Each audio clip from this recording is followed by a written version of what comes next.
में आपका बहुत बहुत स्वागत है। आज मैं आपको टाइप्स ऑफ वेलोसिटी के बारे में बताऊंगा। वेग एक सदिश राशि होती है जिसका मात्रक मीटर पर सेकंड होता है, जो SI MKS मात्रक होता है, CGS मात्रक आपका सेंटीमीटर पर सेकंड होता है, और जिसे विस्थापन और समय के अनुपात को वेग कहते हैं। आइए बात करते हैं। ये वेग मुख्यतः 4 प्रकार के होते हैं: समान वेग, असमान वेग, तात्क्षणिक वेग तथा औसत वेग।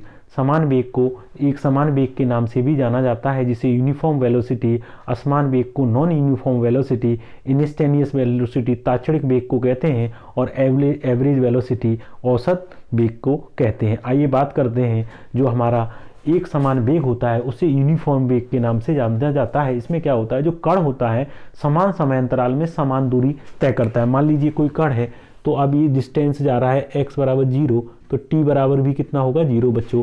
तो इस तरह से अगला जो डिस्टेंस जाएगा तो x बराबर 1, तो t बराबर भी कितना आ जाएगा, 1।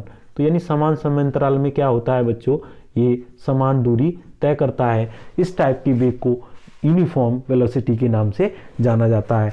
ये क्या होता है, समान समय अंतराल में, ये समान समय अंतराल में असमान दूरी तय करता है। तो इस टाइप की वेग को आप कहेंगे, यहाँ x बराबर 0 है तो x बराबर 3 होगा। तो इस टाइप के वेग को असमान समय अंतराल में क्या होता है, समान दूरी या समान समय अंतराल में असमान दूरी तय करता है। इस टाइप के वेग को नॉन यूनिफॉर्म वेलोसिटी या असमान वेग के नाम से जाना जाता है। आइए तीसरे प्रकार की वेग की बात कर लेते हैं, जिसे तात्क्षणिक वेग कहते हैं। किसी क्षण कण का क्या होता है, किसी क्षण कण का जो तात्क्षणिक क्या होता है, विस्थापन होता है, उसे हम तात्क्षणिक वेग के नाम से जाना जाता है, जिसे इंस्टेंटेनियस वेलोसिटी कहते हैं बच्चों, जिसे v इंस्टेंटेनियस कहेंगे। वो ये क्या होता है, किसी कण का जो विस्थापन होता है, जिसे limit delta t tends to 0 के नाम से जाना जाता है, dx/dt, जिसे हम अवकलन की फॉर्म में, डिफरेंशियल की फॉर्म में dx/dt की फॉर्म में लिख सकते हैं। आइए अब बात कर लेते हैं एवरेज वेलोसिटी। एवरेज वेलोसिटी क्या होता है, कुल विस्थापन और कुल समय के अनुपात को औसत वेग के नाम से जाना जाता है। ये बच्चों मान लीजिए कुल विस्थापन आपका x1 x2 x3 upon t1 plus t2 plus t3, इस तरह से क्या होता है, ये आपस में अनुपात को डिवाइड किया जाता है। आइए अब बात कर लेते हैं।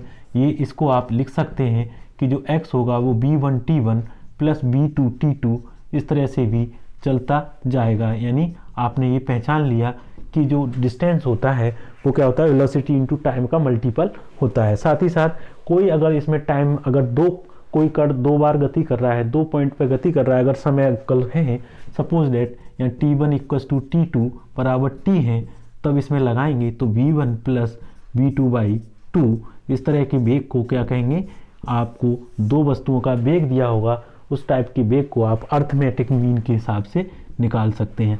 आइए अब बात कर लेते हैं, अगर किसी कण विस्थापन क्या हो, असमान दूरी तय करता है, तो इसको आप किस तरह से लिखेंगे, तो v एवरेज जो होगा वो कितना होगा।